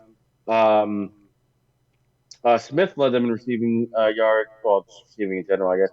A little over 1,000 yards, 4 touchdowns. And then I believe it's Jackson Hunt, the linebacker. Is it Jalen Hunt? But he led them with 6.5 sacks. These two teams are so similar. When fully healthy, they have a lot of weapons. They have a suspect offensive line. The defense will have to be leaned upon. It's just, to me, it's going to be for this one, whoever has the ball. But I am interested to see and hear where these guys ranked up with the rest of them. So, with that, rush pass for the 49ers is 55-45. They pass ball 10% more than they run the ball. You can see that with Christian McCaffrey having 102 yards receptions. They kind of use it as extension of the run. The Eagles, 52-48. They do pass ball more than they run, and they shouldn't. So the point differential for the teams, the 49ers have a plus 66, and the Eagles have a plus 54. It's pretty close. 12-point difference. There we go. Now, with the breakdown, the 49ers passing offense is 5th, averaging 245 yards per game. Now, the Eagles' pass defense is a strong suit at 8th, averaging 190 per game. So if Mm, Purdy can get above that 190 between that 2 to 210, really be efficient, that's kind of where they're going to be sitting there because that defense yeah, honestly is good with the pass. Avoid Quinn Mitchell. Avoid Quinn Mitchell. Don't even fucking look at at all him. costs. Yeah. He's honestly a shutdown corner. They got the guy that they don't have to worry about anything. He just shut everyone down Hmm. this year. That's it. He's the guy over there. I love DeJean, but you have to look at him more because you have to avoid Mitchell as much as you possibly can. Right. Yeah. Um, the passing offense for the Eagles is 23rd, averaging 194 yards per game. But Not bad for having a running back line quarterback. the passing defense for the 49ers is 25th, averaging 233 yards per game. So Hurts has an Mm, opportunity to put up a couple more stats there. The pass defense is pretty weak for the yeah. 49ers. They're going to have to step it up. I mean, they're playing a college offense where if it's third and short, they're going to throw a go route or a slant and go or something. You're just going to bomb it down the field. That's really how the offense works. The rush offense for the 49ers is lower because they do use McCaffrey in way different ways. They're 24th, averaging 107 yards per game.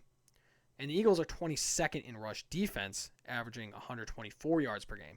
So this is an opportunity Hmm. for McCaffrey if they want to run the ball more. This is the perfect game to do it. Control the game with the run more.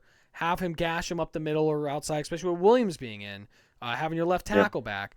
There's opportunity to run the ball a lot more in this game. The Eagles' rush defense isn't what it used to be. It's pretty sus right now.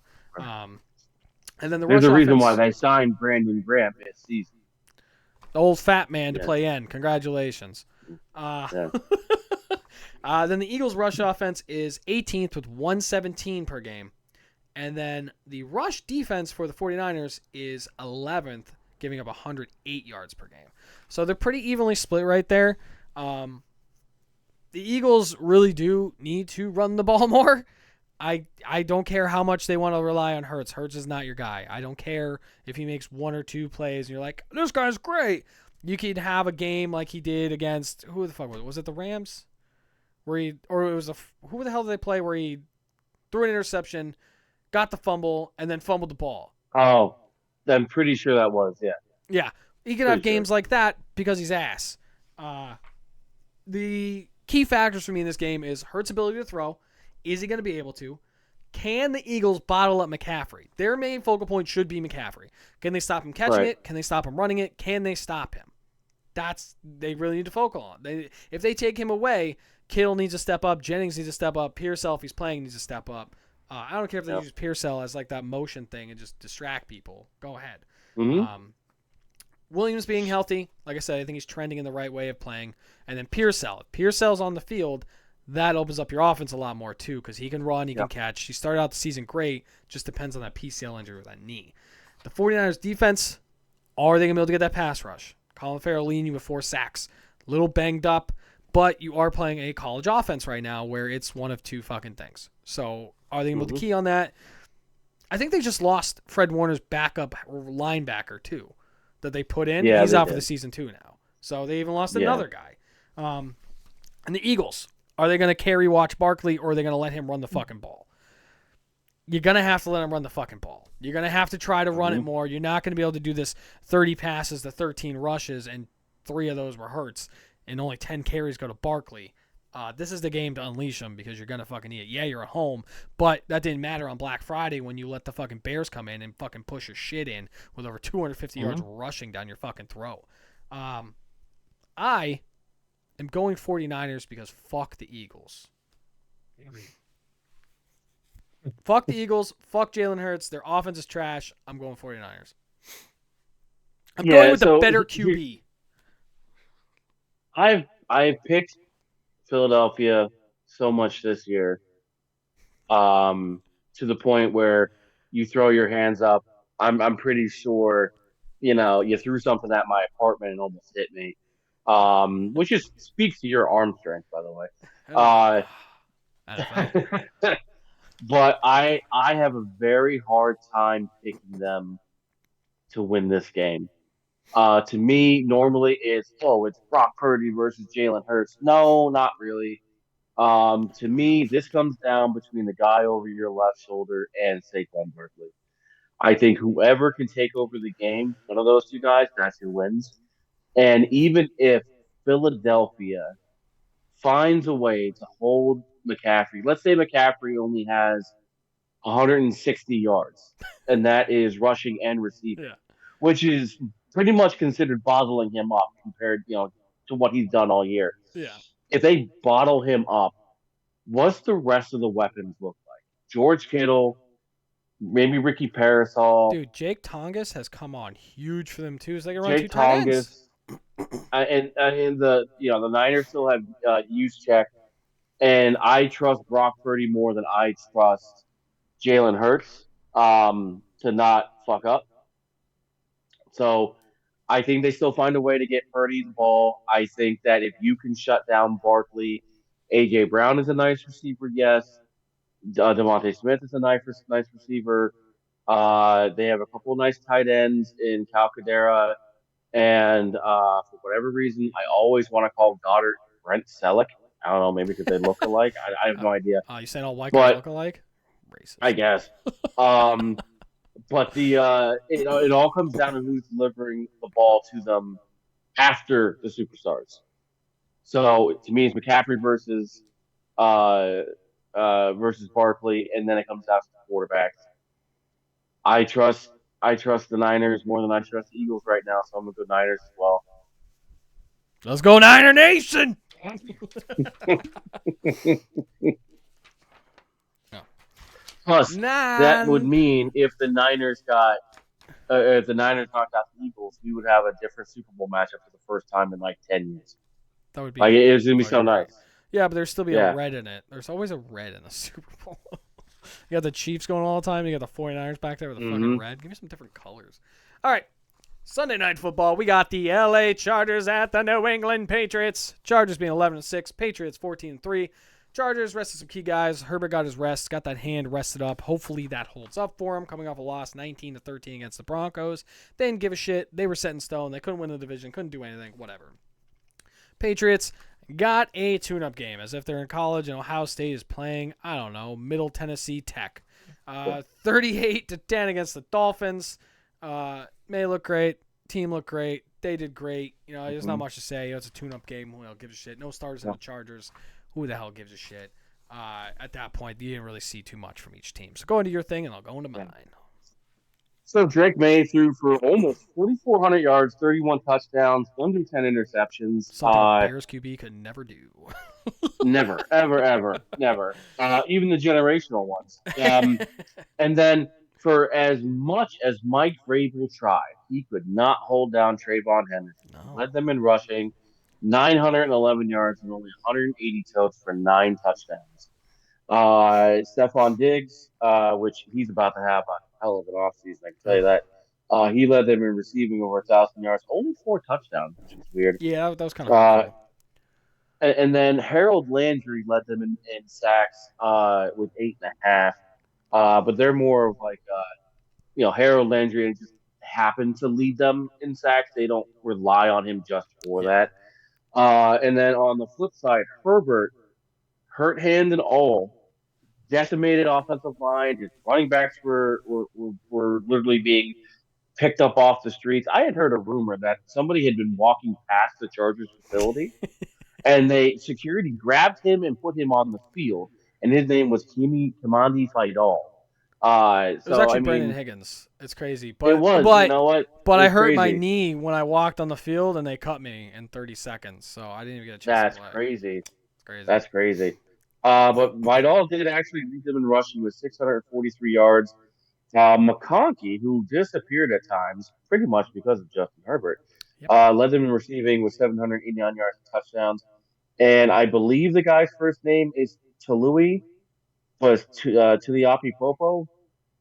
Oh. The linebacker. No, he's a DN. For them. Are he is a DN? Yeah. I thought he was like one of those hybrids. They like moved him to DN. I'm pretty sure he's just playing DN for him now. Well, he led them in 13 sacks. Yeah, he had a good year. He had a good fucking year. Yeah, really, really good year. So this one's gonna be very interesting. I'm interested to again see where they lined up stat wise. Okay, Chargers. Unconventional of the Harbaugh way, the pass rush is 57 to 43.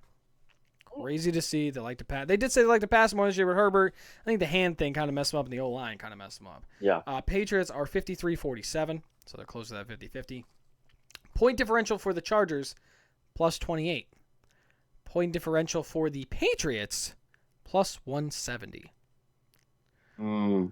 They did get some easier teams by playing Jets. I was going to say, I have to put an asterisk on that. Yeah. But At still, least 4 of their games are just that's garbage. significant as hell. Yeah, because they also played the Dolphins, so they had 4 games, do that thing. But still, that 170 is still fucking. And they just had one where they won 38-10 against the Dolphins. With this, the Chargers have the 18th passing offense, averaging 212 per game, and the Patriots have the 9th passing defense, giving up 194 per game. So it's pretty close there. Probably close to 200 to 2 range, kind of like where they're averaging. Unless they shut him down a little bit more. Does he realize McConkey exists? Kind of ignore Gonzalez on the outside. We'll see what Harbaugh wants to come up. They do have Hampton back, so their rush offense might come back a little, which would be nice. The Patriots have the 4th best passing offense with 251 per game. But the Chargers have the 5th best passing defense, giving up 180 per game. So this game's going to be a little harder for me. It's not the Dolphins. It's not the Jets. These guys can actually pick off the ball. You don't have to worry about that. If they fall in between that 2 to 225 range of passing, that's going to be really good for them, especially with this Chargers defense being so stingy with the pass and doing what they are. So if May could get up to like 225, be efficient and do what they need to, be that May of the MVP May, that'll be good. The Chargers have the 12th best rushing offense at 122 per game, but the Patriots have the 6th best rushing defense, giving up 129 per game, which is fucking crazy. That's 129. The Patriots have the... Oh, I think I messed that up again because... Oh, yeah. Wow. Patriots actually have the 6th best rushing offense, having 129 per game. Their defense is something. But I know their defense is top 10. I just fucking copied the wrong one over. But the Chargers' defense is the 8th best, giving up 105 yards per game.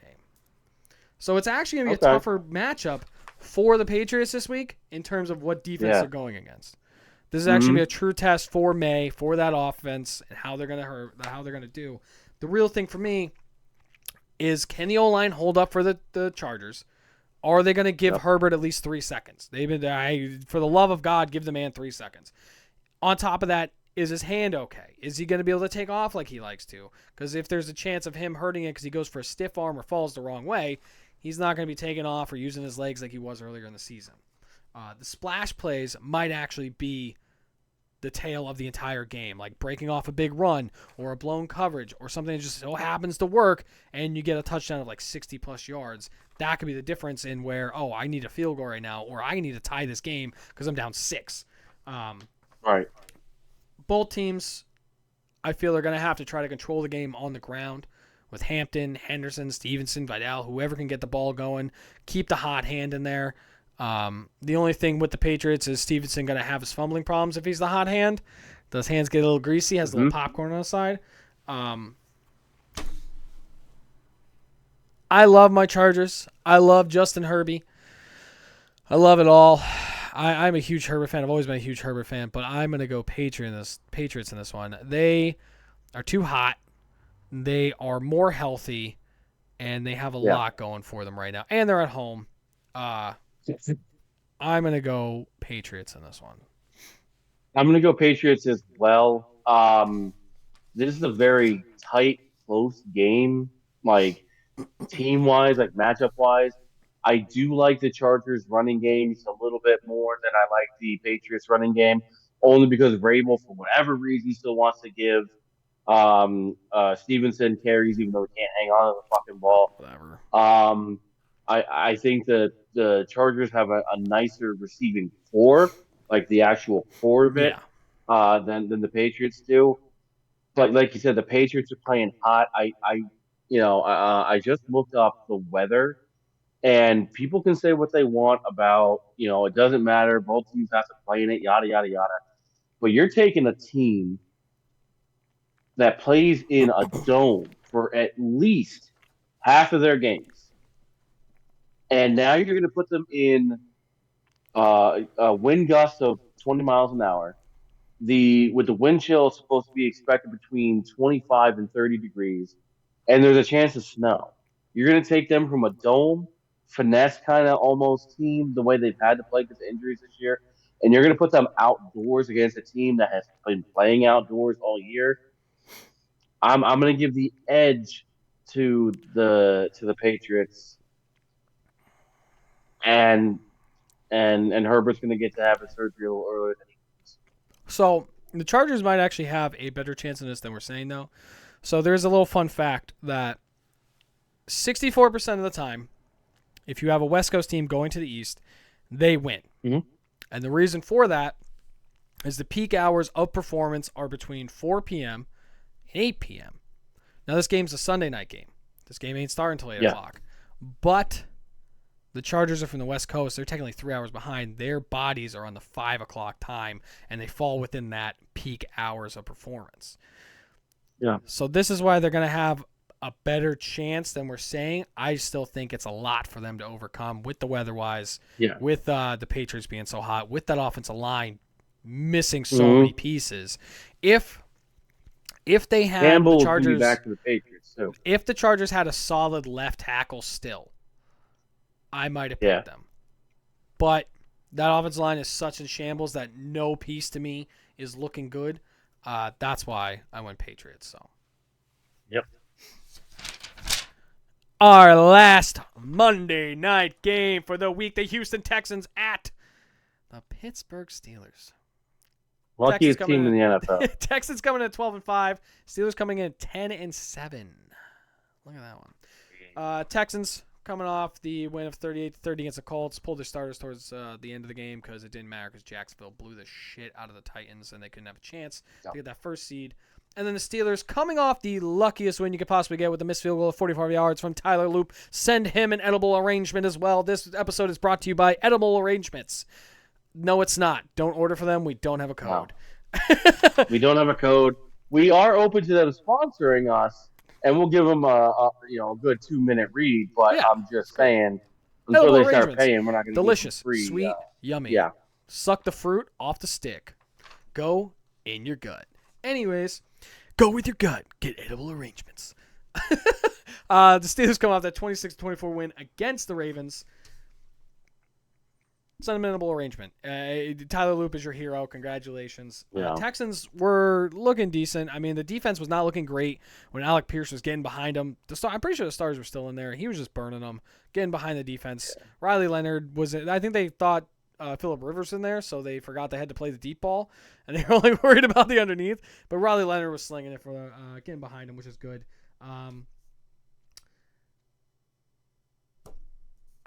Rodgers throwing the ball 40 times a game isn't going to work, especially in the playoffs. Yeah. And then your defense can't just come alive in the second half. They're going to have to play a whole game. TJ Watt got back. Hopefully he gets back in there, with that collapse lung, the surgery and everything like that. He looked decent in the second half after getting his feet wet a little. But it's going to take a full game from him to make this actually competitive. What do you got? Mm-hmm. All right. Well, for as maligned as the offensive line for the Texans had been, Stroud still threw over 3,000 yards, 19 touchdowns. Woody Marks led them in rushing for 703 yards. Nico Collins, 71 catches, 1,100 yards, 6 touchdowns. And this dude, whether he's in Minnesota or Houston, this dude just brings it. Daniil Hunter, 15 sacks. That's just him and ridiculous. Anderson, I mean, that whole D-line is fucking nasty. Yeah. And the only reason why the Texans have a chance in this game is because the offensive line for the Steelers is fucking garbage. Yeah. And the Texans D-line is just disgustingly good. Now, on the other side, the luckiest team in the league, which I don't know if you saw this, but they actually had a priest bless the end zone before the game. They did. And the end zone that he blessed was the one that all of a sudden the ball just went like this. Yeah. Jesus saved so if God is with us, who could be against us, right? Any fucking way. Rodgers, 3,300 yards, 24 touchdowns, 7 interceptions. Jalen Warren, 958 yards, 6 touchdowns on 211 carries. Despite missing the last 2 games, Metcalf, who they're going to be having back this week, led them receiving with 850 yards and 6 touchdowns. And I'd be interested to see when the last time this happened. But T.J. Watt did not lead them in sacks. That was Alex Highsmith at 9.5. Well, probably missing those couple games So didn't help. So it did not. But I mean, he's missed games before and still wrecked house. So yeah. I mean, I just think that goes to show you how long in the tooth the better part of their team is with Cam Hayward and T.J. Watt.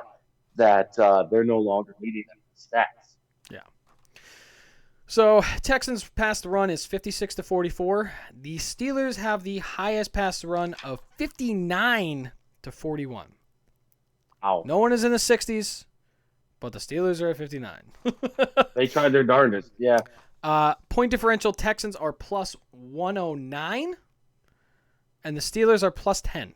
They have the second to worst because the Panthers have the worst at negative 69. So there's that. The Texans have the 14th best passing offense, averaging 218 per game. And luckily, they're going against the 29th worst pass defense, giving up 245 per game. I'm going to tell you this right now. None of the stats of the Steelers are good. The passing offense for the Steelers, even though they pass it 56% of the time, is 22nd with 203 per game. Going against the sixth best, averaging 186 per game. Good fucking luck. The Texans' rush offense is 22nd with 109 per game, but the Steelers' rush defense is 13th, still giving up 113 per game. Like that rush defense, being you're giving if you give up more than 110 yards per game rushing, I still feel like that's a lot. But yeah. So I mean, even being 13th there, you're still getting 113 per game. That's still a lot. Speaking of being shitty, the Steelers' rush offense is 26th. Averaging 103 yards per game. And then they're going against the fourth best rush defense, giving up 109 per game. So they're fourth best, and they're giving up 6 more yards than they average, being the 26th worst. DK Metcalf being back is huge for this offense because they couldn't really do much without him. They were trying to figure stuff out. They can't have Rodgers throwing it 40 times. Yeah, he's older. No. He looks, he looks like Rodgers sometimes. Looks like doesn't, but he's also 42 years old, and he's got a fucked up wrist still. I don't know. Playing on that fucking wrist, yeah, it saved their season, but like at what fucking cost? Hopefully it's fully healed. He still plays with the wrist cast and everything on. Watt being back is huge. He aggravated it against Baltimore too. Yeah, I saw that he was it's not going to be healed until the fucking season where he has to get surgery on it and fucking fix it, put some screws in or something. The Steelers secondary that costs a shit ton of money, are they going to blow a bunch of coverage like they've been doing the entire year? We're going to see Ramsey trying to undercut shit when he shouldn't fucking do it. Yeah, it would have been cool if you called it right. He's not the player he once was in Jacksonville. He's not there when he was with the Rams. He's older. He's the reason why they moved him to safety, and you probably shouldn't put him in man-to-man a lot anymore. With this game, the biggest thing to me is having a veteran QB like Aaron Rodgers, used to the playoffs, used to everything, versus a young QB in Stroud. Is the pressure going to be too much for Stroud? Aaron Rodgers has been here before. He's been doing this stuff forever, since before I was fucking born. He's old. He's at least been playing football since before I was born. Not in NFL, but he's been playing football since before I was born. Right. All right. Because he was like 12 or whatever when I was born, or like a 10. He was playing. He's old. Don't say that because him and I are really close to age. You're older than me, so it doesn't count. And then just Stroud, is he going to be able to hold up? See, this one to me, I would normally pick the Texans, but the Steelers are kind of leaning on me. So I want to see what you have to say just because of that last factor there. Yeah, the stats don't look great in terms of this defense is here, that defense is there. But every year you have a fucking Cinderella story, and this goddamn fucking Steelers are the fucking princesses of the NFL, to where if someone needs a little sucky, the NFL is going to give them a little sucky. Okay? Mm-hmm. So here we are. All right. Tracy, he's a fan of the show. He gives all kinds of, his thoughts and opinions, and we love this. This is for you, Tracy. Tracy, you may want to turn the volume down or just stop the episode. because I'm telling you right now, if the Texans can block, the Steelers have no chance. They just don't. If T.J. Watt and Alex Highsmith, and I guess even to a certain extent Cam Hayward can be blocked, whether they load up with a six offensive lineman or leave a tight end in, whatever they got to do to make sure that Stroud has time, there is no reason why he can't pick them apart. I don't see anybody on the Steelers team that can cover Nico Collins consistently. They have a plethora of other like Dalton Schultz. Do you see the one handed fucking snag that he had against the Colts on Sunday? It was the Colts. He literally just. I mean, it was a Colts, but this dude that just means he was wide open. But he just like reached out and the thing just stuck to his hand, didn't even break stride. So they have these playmakers, and that His didn't even ball come from the sweating with Iowa. gloves. That's what it was. Well, I mean, uh, and we haven't even covered yet the fact that they have two rookie receivers from Iowa State who they're interchangeable. Um, so this to me comes down to, can the Texans protect Stroud enough so that he can distribute to their playmakers? Because, like you said, the Steelers' secondary is hot garbage.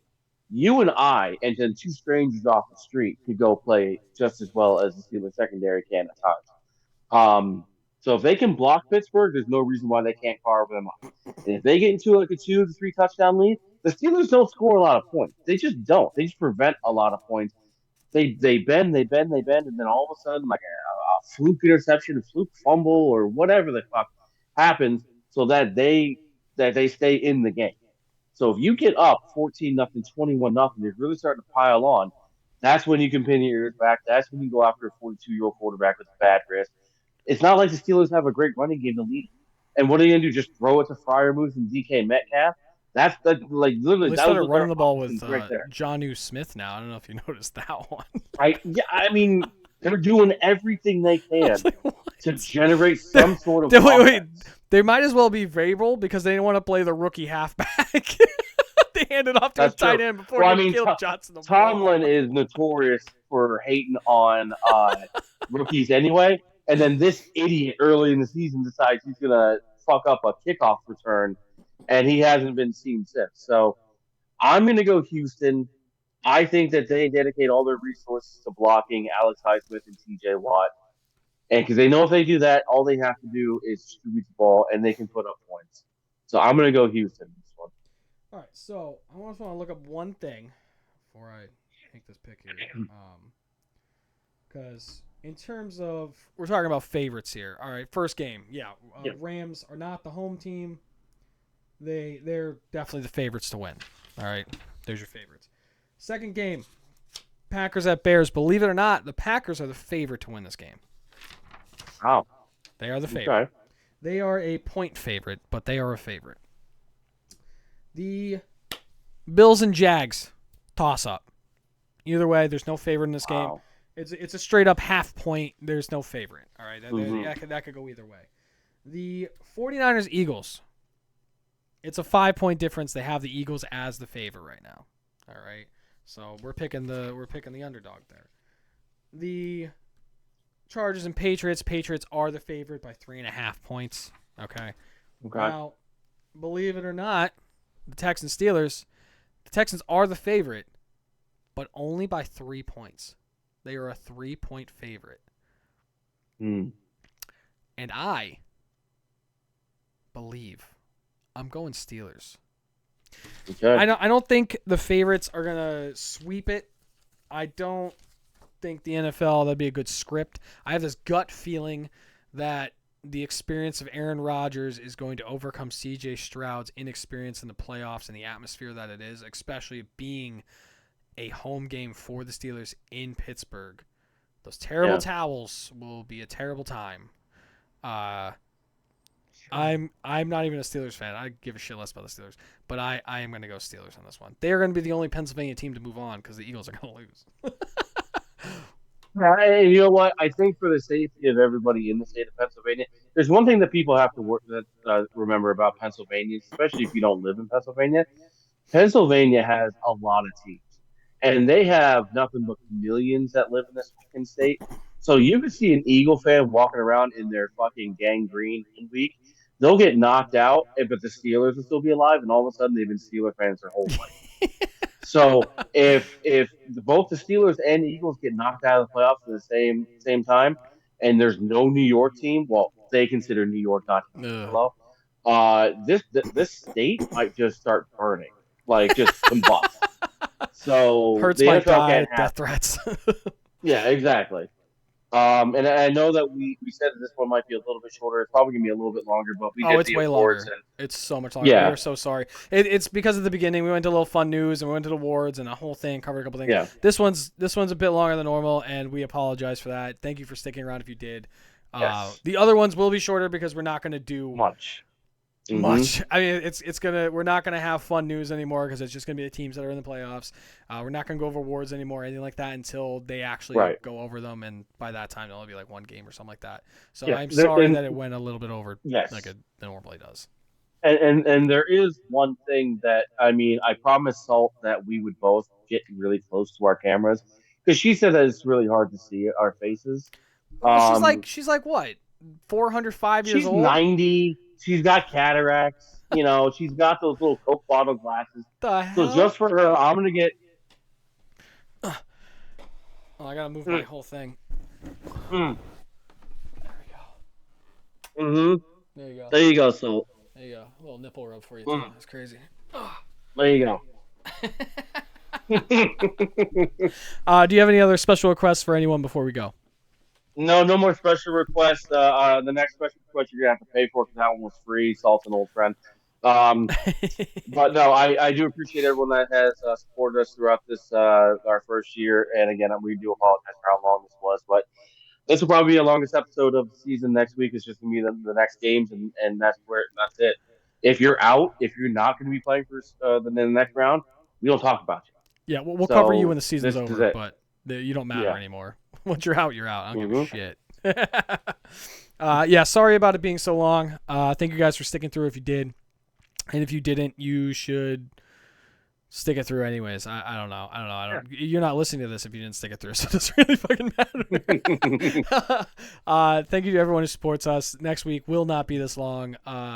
Unfortunately or fortunately, depending on which way you view us and how silky smooth we truly are in this whole operation. He Keep will be wearing supporting. different clothing. Yeah, Promise I'll figure you. out something for next week too. We'll see what. Maybe I'll get my face painted. I don't know. Uh, keep supporting, keep following, keep sharing, keep doing what you guys are doing. We're gonna keep doing what we're doing. Thank you guys so much, and we'll be back again next week with another episode of Up the Gut. Bye.